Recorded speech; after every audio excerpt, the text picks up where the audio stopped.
तो काउंसलिंग से रिलेटेड क्या क्या डॉक्यूमेंट्स होंगे, काउंसलिंग कैसे करवानी है, इससे रिलेटेड मैं आपको पूरी इन्फॉर्मेशन दूँ कि देखो यार अब टाइम आ गया है कि अपनी मेहनत थी उतनी तो कर ली, रिजल्ट आ गया, मतलब रिजल्ट आने के बाद रैंक वगैरह सब आपको पता लग जाएगी। मतलब अब रोल आता है काउंसलिंग का, सब चाहते हैं कि मेरे को बेस्ट कॉलेज मिले, लेकिन यहाँ पे आ जाता है ना कि लोगों को ज़्यादा नॉलेज नहीं रहता। चलो नीट का एग्जाम दिया, नंबर तो आ गए, लेकिन अब मेन 50% जो रोल होता है, 50 क्या 70-80% रोल होता है काउंसलिंग का, कि आप काउंसलिंग कैसे कर रहे हो।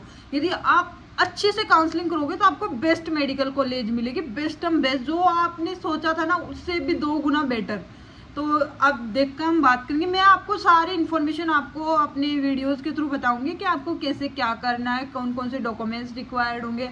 यदि फर्स्ट काउंसलिंग में आपका सिलेक्शन होता है तो कॉलेज जाने के लिए, मतलब कॉलेज में जाओगे तो कौन कौन से एक्स्ट्रा डॉक्यूमेंट्स आपको रिक्वायर्ड होंगे। यदि आपको फर्स्ट काउंसलिंग में सिलेक्शन नहीं हुआ तो सेकंड काउंसलिंग में यदि आप पार्टिसिपेट करोगे तो कैसे करना है, और उसमें यदि 2 केस बन रहे हैं, यदि आपका सिलेक्शन हो जाता है या फिर आप कॉलेज से सेटिस्फाइड हो तो आप अपनी कॉलेज में जाके एडमिशन ले लो, या फिर यदि आपका नहीं होता है तो आपको मॉपअप में कैसे काउंसलिंग करवानी है, कैसे चॉइस फिलिंग करनी है, इससे रिलेटेड एकदम डिटेल वीडियो। यार देखो मैं हवा में तो बात कर नहीं रही हूँ कि ठीक है बोल दिया सुन लिया कहीं से गूगल पे सर्च कर, मैंने ये चीज़ें खुद फेस की है अपने टाइम पे, जब यार लिटरली जब सोशल मीडिया का इतना वो नहीं था कि काफ़ी ज़्यादा वीडियो वगैरह नहीं होते थे, तो काफ़ी ज़्यादा दिक्कतें फेस करनी पड़ती थी। और कोई ऐसा था जिनको नॉलेज नहीं होता फिर भी कोई वीडियो बना देता, फिर वो मतलब बनाते सब बढ़िया ही है, जिसको जितना नॉलेज होगा उतना बता, लेकिन मैंने वो चीज़ फेस की है, मैं आपको वो अपना एक्सपीरियंस शेयर करूँगी, ठीक है। और देखो मैंने भी मतलब अपने टाइम पे ऐसा था कि मैं भी आपकी तरह ही थी कि मुझे भी मतलब इतना आइडिया नहीं था काउंसलिंग का, लेकिन जब मैंने ये करवाई काउंसलिंग, मैंने कॉलेज ली, कॉलेज में क्या मेरे को दिक्कत फेस करनी पड़ी स्टार्टिंग में, कौन कौन से डॉक्यूमेंट्स रिलेटेड कोई दिक्कत आई, मैं आपको एकदम प्रॉपर वे में बताऊंगी कि आपको क्या करना है, कैसे करना है, जिससे आप अपने बेस्ट ड्रीम कॉलेज को ले सको, ठीक है। तो एकदम टेंशन फ्री। तो आज हमारा पहला वीडियो होगा कि रिजल्ट आने वाला है, तो इससे पहले आप अपने डॉक्यूमेंट्स प्रिपेयर कर लो। अब डॉक्यूमेंट्स में क्या क्या, सबसे क्वेश्चन ये होता है कि डॉक्यूमेंट्स तो चलो ठीक है 10-12 की मार्कशीट है, लेकिन नीट के लिए स्पेशल जो डॉक्यूमेंट्स है उनकी मैं बात करती हूँ। देखो सबसे पहले काउंसलिंग में क्या क्या डॉक्यूमेंट्स आपको रिक्वायर्ड होंगे, मैं पहले आपको वो बताऊंगी। तो देखो नीट यूजी कन्फर्मेशन पेज, ठीक है, कि नीट यूजी में आप अपेयर हो उसका एक कन्फर्मेशन पेज होता है उस चीज़ का, मतलब एक तरीके से देखो तो एप्लीकेशन फॉर्म, ठीक है। ये कुछ लोगों का हाँ चलो एप्लीकेशन फॉर्म तो खो गया तो कोई दिक्कत नहीं है, वो आप अपने साइट पे जाओगे रोल नंबर वगैरह डालोगे तो वो एप्लीकेशन फॉर्म का ऑप्शन आएगा, वहाँ से डाउनलोड कर सकते हो आप, ठीक है, इसमें कोई दिक्कत नहीं। सेकंड होता है कि एडमिट कार्ड, एप्लीकेशन फॉर्म भरा आपने वो आप वहाँ रिक्वायर्ड होगा काउंसलिंग में। दूसरा एप्लीकेशन फॉर्म के बाद आपने एडमिट कार्ड किया, एग्जाम देने गए तो कोई एडमिट कार्ड था ना आपका, तो वो भी रिक्वायर्ड होता है काउंसलिंग में, ठीक है। अब कोई बोलेगा ये भी खो गया तो कोई दिक्कत नहीं है, वो भी साइट पे जाके आप डाउनलोड कर सकते हो अपने रोल नंबर वगैरह फिल करके, ठीक है। तीसरा होता है कि काउंसलिंग जब रिलेटेड अपना रिजल्ट आ जाता है तो रैंक कार्ड आता है कि आपकी ऑल इंडिया रैंक कितनी है, आप भी कैटेगरी से हो, जिस कैटेगरी में आप हो, मतलब जनरल से ओबीसी में हो तो आप उस कैटेगरी में आपकी कौन सी रैंक है उसका अलग आता है, मतलब सेम ही आता है, बस उसमें बताया हुआ होता है कि आपकी मतलब सेंटर मतलब ऑल इंडिया रैंक कितनी है और आपकी कैटेगरी रैंक कितनी है ऑल इंडिया वाइज, ठीक है। जब स्टेट काउंसलिंग होती है तो उसमें स्टेट काउंसलिंग का भी कैटेगरी वाइज रैंक आती है, ठीक है। तो हम सेंटर की बात कर रहे हैं अभी। और डॉक्यूमेंट्स तो स्टेट में हो चाहे सेंटर में, डॉक्यूमेंट्स तो काउंसलिंग में ये रिक्वायर्ड होंगे जो मैं आपको बता रही हूँ, ठीक है। और फिर 10th की अपनी मार्कशीट, 10th की मार्कशीट ओरिजिनल मार्कशीट, ऐसा नहीं कि डुप्लीकेट हो जाए कोई, ओरिजिनल मार्कशीट 10th की, ओरिजिनल मार्कशीट 12th की, ठीक है। उसी के साथ कोई आइडेंटिफाई प्रूफ है, मतलब जैसे कि आधार कार्ड, वोटर कार्ड, जो भी है, मेनली सब आधार कार्ड यूज करते हैं तो आधार कार्ड, ठीक है। उसी के साथ कास्ट सर्टिफिकेट, यदि आप किसी कास्ट से रिलेट करते हो कि ओबीसी या एससी एसटी, जनरल के लिए तो कुछ चाहिए नहीं है, या ईडब्ल्यूएस वाला भी है अब तो वो बनवा लीजिए। और ये आपको मैं बता देती हूँ, यदि आप सेंटर काउंसलिंग में बैठ रहे हो तो सेंटर काउंसलिंग के लिए अलग से होता है कास्ट सर्टिफिकेट, और स्टेट का कास्ट सर्टिफिकेट अलग होता है।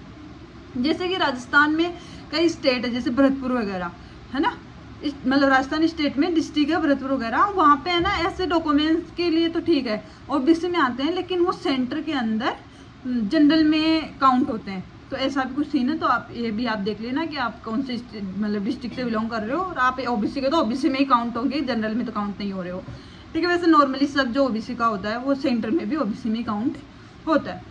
और फिर आता है domicile certificate. Domicile certificate in the sense कि हिंदी में बोले तो मूल निवास, कि आप कहाँ के रहने वाले हो। ये हर मतलब जब तक आप रहते हो ये चेंज नहीं होता है। मतलब पहले ऐसा था कि हर 6 महीने पे चेंज बनता था नया, पर अब नहीं बनता है। अब आप 2 साल तक कुछ इसकी वैलिडिटी है ना वो बढ़ा दी गई है। तो और डोमिसाइल के लिए तो कि 5 साल से आप कहाँ रह रहे हो, तो वहाँ का डोमिसाइल तो आपको पता ही होगा आप कहाँ के हो तो उसमें तो क्या दिक्कत है।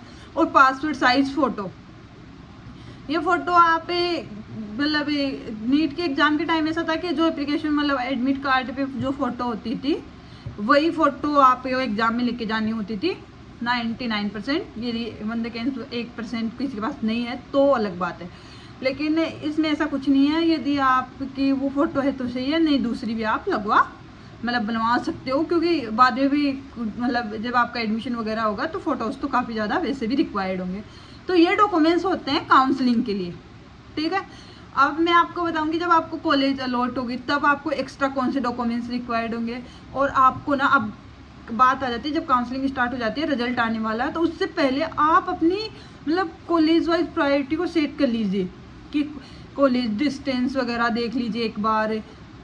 मैं लिस्ट भी ऐसे आपको जब सेंटर की जब काउंसलिंग होगी तो फर्स्ट या फिर उससे पहले मैं आपको लिस्ट प्रोवाइड करवा दूंगी कि ये कॉलेज है, आपको कैसे कैसे प्रायोरिटी वाइज करना है।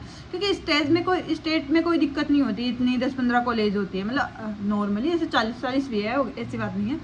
पर अपनी स्टेट का नॉर्मली सबको पता होता है, लेकिन सेंटर में इतनी कॉलेज स्टेट है तो लोगों का पता नहीं होता है कि क्या करना है, कितने कौन सी कॉलेज बेस्ट है, कौन सा मतलब सब कुछ बढ़िया है। तो उसके लिए आपको सबसे पहले ऐसा तो नहीं है कि भाई काउंसलिंग करने गए, चॉइस फिलिंग हो रही है, टिक टिक टिक सारे भर दिए हमने तो कॉलेज, ऐसा तो करना है नहीं। अब मैं हमको बिल्कुल एकदम मैं चाहती हूँ कि आपको काउंसलिंग से रिलेटेड कोई भी दिक्कत ना हो, कोई भी आप बिल्कुल एकदम वाव काउंसलिंग में तो कोई दिक्कत ही नहीं हुई ऐसे वाली फील आनी चाहिए। क्योंकि यार देख मैंने भी काउंसलिंग की थी, मैंने भी ये प्रॉब्लम्स फेस की थी कि कैसे चॉइस फिलिंग करे। चॉइस फिलिंग करने में ऐसे दिक्कत नहीं आती, लेकिन यार जब आपके सामने 300 कॉलेज होती है और आपको सेट करना है कि आपको फर्स्ट नंबर पे कौन सी रखनी है, सेकंड पे, थर्ड पे, जैसे 300 तक रखनी है ना, तब यहाँ पे दिक्कत आती है। ऐसे तो कोई भी हल ठीक है कॉलेज क्या है भर इतना ही तो है भर देंगे, लेकिन प्रायोरिटी वाइज जब चॉइस फिलिंग करते हैं ना तो आपने की मतलब इन द सेंस ऐसे बोला जाता है कि बोला क्या जाता है मतलब ऐसे चीज़ का आप अपना जो रिजल्ट आएगा काउंसलिंग का तब वो इसी सेंस में आएगा कि आपने यदि फर्स्ट नंबर पे कॉलेज भरी है और उसमें सीट खाली है और आपके नंबर है उतने, तो आपको वही कॉलेज मिलेगी। यदि आपने सेकंड नंबर पे कोई बेस्ट कॉलेज भर दी तब भी आपको वो कॉलेज नहीं मिलेगी, आपको फर्स्ट नंबर वाली कॉलेज ही मिलेगी। तो मतलब एक सीक्वेंस में मिलती है, तुमको एकदम प्रॉपर सीक्वेंस में कितनी दूर होता है। और कई बच्चों का आपका भी अभी तक यही रहा होगा, क्योंकि हमारा भी एक्सपीरियंस यही था कि जो एकदम मार्जिन पे थे ना कि यार होगा कि नहीं होगा। तो जनरल वालों को तो ये सबसे बड़ी दिक्कत होती है ना कि यार कैटेगरी के तो चलो फिर भी ठीक है थोड़ी कम नंबर आ जाए तो चल जाएगा, लेकिन जनरल वाले तो भाई टॉप में ही जानेंगे तो मिलेगी कॉलेज नहीं मिलेगी, एकदम मार्जिन पे रहते ना, उनको सबसे ज़्यादा दिक्कत होती है। और इन्होंने यदि काउंसलिंग में 1% भी दिक्कत कर दी तो कॉलेज से हाथ धो बैठोगे। तो ऐसा नहीं करना है, बहुत बढ़िया से काउंसलिंग करनी है। तो आप अभी से लिस्ट बनाना स्टार्ट कर दो, समझ रहे हो कि अभी से लिस्ट के एम्स दिल्ली सबसे बढ़िया, फिर एम्स जोधपुर, एम्स की कोई प्रायोरिटी रखे तो एम्स को पहले, फिर अपने स्टेट में बेस्ट मेडिकल कॉलेज कौन सी है, फिर अपने जो पास का स्टेट है उसमें बेस्ट मेडिकल कॉलेज कौन सी है। लैंग्वेज का कोई दिक्कत तो नहीं होगा, यदि आप मतलब साउथ के हो तो नॉर्थ में तो दिक्कत ही होने वाली है, नॉर्थ के तो साउथ में दिक्कत होने वाली है। तो मतलब नहीं मिले तब बात है, तब तो वहाँ जाना ही है। लेकिन अपने स्टेट में या अपने आसपास के स्टेट में ही कॉलेज मिल रही तो क्यों जाना कहीं दूर। तो वही है कि अपनी क्योंकि लैंग्वेज काफ़ी ज़्यादा मेजर बैरियर बन जाता है एक तरीके से देखे तो, क्योंकि यार देखो राजस्थान वाले गुजरात जाएगा तो वो मराठी कैसे बोलेगा बेचारा। और 85 कोई स्टेट कॉलेज है, 85% कोटा तो वहाँ के बच्चे लेंगे ना वहाँ की सीट, तो मेजोरिटी वहाँ पे उस लैंग्वेज की है, तो आपको वहाँ पे दिक्कत फेस करनी पड़ सकती है। तो आप चाहो ना कि आपको उसी स्टेट में जाओ जहाँ पे इंग्लिश हिंदी जो आप चाहते हो वही लैंग्वेज रहे, ठीक है। तो लैंग्वेज का काफ़ी ज़्यादा ध्यान रखता है। डिस्टेंस कितनी है, फर्स्ट टाइम ऐसे होता है कि जब नीट में सिलेक्शन मार्जिन पे रहते हैं तो बच्चे सोचते हैं कि यार मुझे तो कहीं भी कॉलेज मिल जाए मैं तो चला जाऊँगा। हाँ ये हमारे साथ भी था, हमने भी सोचा था कि मेरे को तो कहीं भी कॉलेज मिल जाए इंडिया में मैं तो चला जाऊंगा। तब अंडमान निकोबार तक सोच लिया था बच्चों ने कि ठीक है। बट यार वो क्या है ना कि 1-2 बार जब जाके आते हैं ना तब आने जाने में जो दिक्कत होती है, लैंग्वेज की दिक्कत होती है और हर चीज़ की दिक्कत होती है ना, तब जाके सोचता है कि यार उस टाइम पे सही से काउंसलिंग कर लेते तो ज़्यादा बेटर होता। खाने और सबसे बड़ी खाने की दिक्कत, कुछ मतलब मेरे दोस्त थे उन्होंने तेलंगाना वगैरह कॉलेज में ली थी, अब वो उनको मतलब खाने में भी काफ़ी ज़्यादा स्टार्टिंग में फेस करना और फिर ट्रेवलिंग का भी देखना है अपन को कि ज़्यादा आने जाने में दिक्कत ना हो। उसी के साथ यार देखो और सबसे ज़्यादा इम्पोर्टेंट कि बॉन्ड का भी रहता है। पता हो कि बॉन्ड ऐसा होता है कई बच्चों को बॉन्ड का पता नहीं होता है और वो वहाँ पे कॉलेज फिल कर देते हैं और वहाँ पे चले जाते हैं सेंटर के थ्रू। लेकिन बॉन्ड का ऐसा सीन होता है कि यदि आप किसी कॉलेज में अदर स्टेट में, अपना स्टेट तो चलो ठीक है, अदर स्टेट में आप कॉलेज ले रहे हो, अपनी स्टेट में भी रहता है बॉन्ड, लेकिन आप अपनी स्टेट में ही तो आप जॉब करेंगे और कहाँ ही करेंगे। तो अब यदि आप दूसरी स्टेट में जा रहे हो, मान लो कि आप राजस्थान के हो, आप हरियाणा ही कॉलेज ले दो, हरियाणा में 7 साल का बॉन्ड है, मतलब MBBS कंप्लीट करने के बाद आपको 7 साल वहाँ सर्विस देनी ही पड़ेगी। और यदि आप सर्विस नहीं देना चाहते तो उसके कुछ 25 लाख या 30 लाख के आसपास मतलब जो फीस है वो भरनी पड़ेगी आपको। यदि आप बॉन्ड फिल बोलते हैं उसको, बॉन्ड फिल करना पड़ेगा। यदि आप सर्विस दे दो या सर्विस नहीं देना चाहते तो आपको पैसे देने पड़ेंगे वहाँ पे। अब यहाँ पे MBBS करना है तो कमाएंगे कि उससे पहले बॉन्ड फिल करेंगे, तो यहाँ सीन आ जाता है। तो बॉन्ड का काफ़ी ज़्यादा ध्यान रखना है और अलग अलग स्टेटों में अलग अलग मतलब ईयर का बॉन्ड है, जैसे कि यूपी में 2 ईयर का है, राजस्थान में 1 ईयर का है, तो हर अलग अलग स्टेट का अलग अलग होता है। तो बॉन्ड का भी काफ़ी ज़्यादा ध्यान रखना है। उसी के साथ फीस का, जैसे कि यूपी में काफ़ी कम फीस है, लेकिन उसी के साथ यदि MP महाराष्ट्र वगैरह में काफ़ी हाई फीस है। यदि कोई फाइनेंशियली वीक है, मतलब यार देखो नहीं होता तो फाइनेंशियली वीक है, तो यदि वो चाहता है कि मतलब ऐसा नहीं कि गवर्नमेंट कॉलेज मिल गई तो फीस तो लगती है गवर्नमेंट कॉलेजों में भी।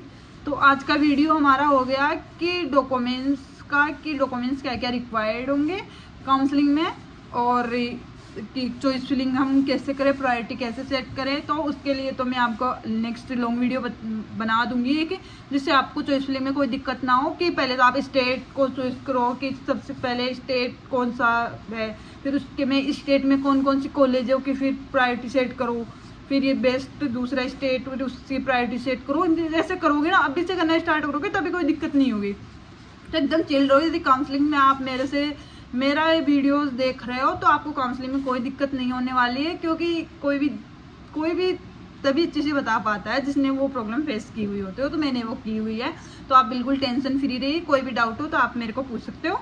तो एकदम चिल रहो और बढ़िया से काउंसलिंग करनी है, बेस्ट कॉलेज लेनी है।